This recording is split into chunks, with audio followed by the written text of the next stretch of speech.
নিজস্ব ব্র্যান্ডগুলোর প্রতিযোগিতার মধ্যে চীনা ফ্ল্যাগশিপ ডিভাইসের আসলে বাজারে আরও এক ধাপ পিছিয়ে গেল অ্যাপল।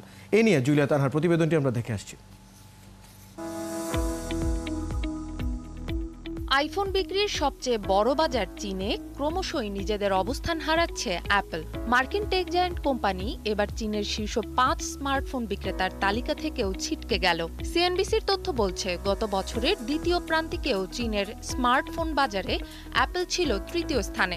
এবার 9.7 মিলিয়ন পিস বিক্রি নিয়ে ষষ্ঠ স্থানে নেমে গেছে প্রতিষ্ঠানটি।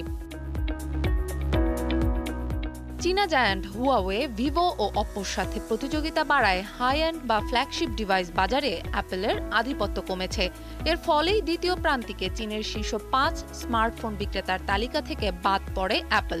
দ্বিতীয় প্রান্তিকে চীনে অ্যাপলের মার্কেট শেয়ার কমে নেমেছে 14%। প্রথম প্রান্তিকে যা ছিল 15% আর এক বছর আগেও এটি ছিল 16%। এদিকে প্রতিযোগিতায় এগিয়ে থাকতে চীনা ব্র্যান্ডগুলো তাদের পণ্যে জোরে সোরে জেনারেটিভ এআই যুক্ত করছে। তারই প্রেক্ষিতে বিশ্লেষকরা বলছেন, পরবর্তী এক বছরে অ্যাপলের পদক্ষেপের উপর নির্ভর করবে চীনা বাজারে তাদের অবস্থান কতটা শক্ত হবে।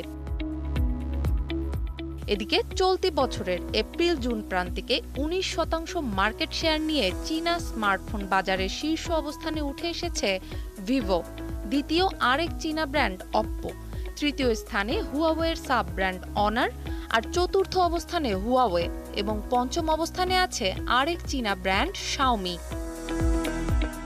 তানহা, জুলিয়া, 71।